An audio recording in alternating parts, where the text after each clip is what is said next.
Bikin presentasi dengan slide yang penuh materi, tapi kenapa ya malah bikin audiens susah fokus? Kenapanya? Halo teman-teman, di video ini kita bakal bahas salah satu aspek dalam tahap persiapan proses pengembangan media presentasi yang efektif, yaitu verbal dan visual design. Dalam video ini, tujuan pembelajaran yang hendak dicapai adalah bagaimana mahasiswa mampu memahami dan menjelaskan verbal visual design dalam tahapan persiapan serta dapat menyusun presentasi dengan verbal dan visual yang tepat.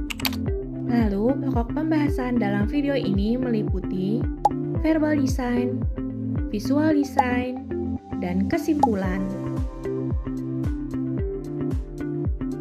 Dalam tahap persiapan ada 3 aktivitas utama, yaitu desain, production, dan rehearsal.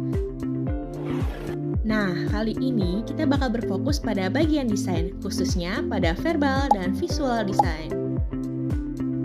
Pertama, verbal design atau desain verbal. Ini berkaitan dengan cara kita menyusun kata-kata dalam presentasi.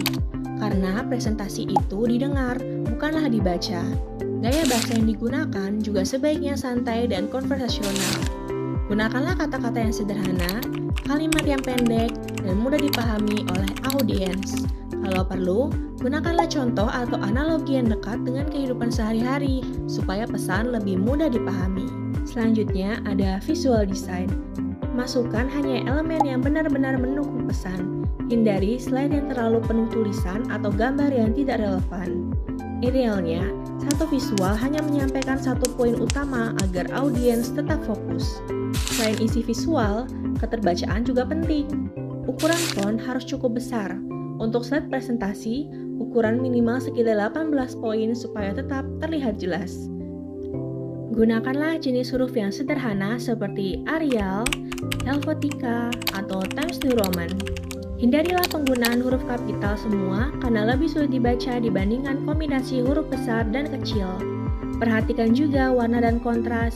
Misalnya, teks terang di latar gelap biasanya lebih nyaman untuk dilihat. Kalau ingin menampilkan data, gunakanlah grafik yang sesuai.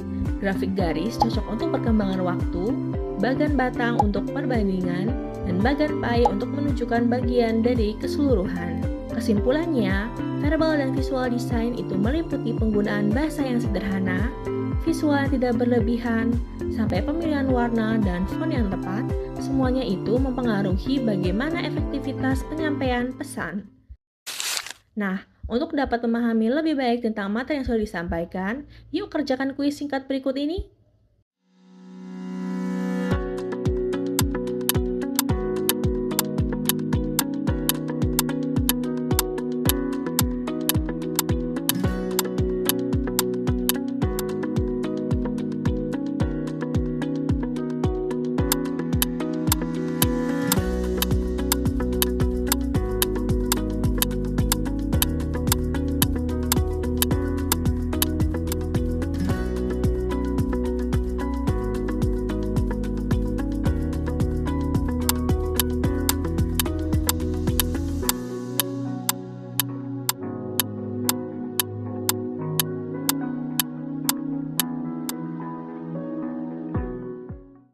Semoga materi ini membantu teman-teman memahami bagaimana membuat presentasi yang lebih efektif dan menarik.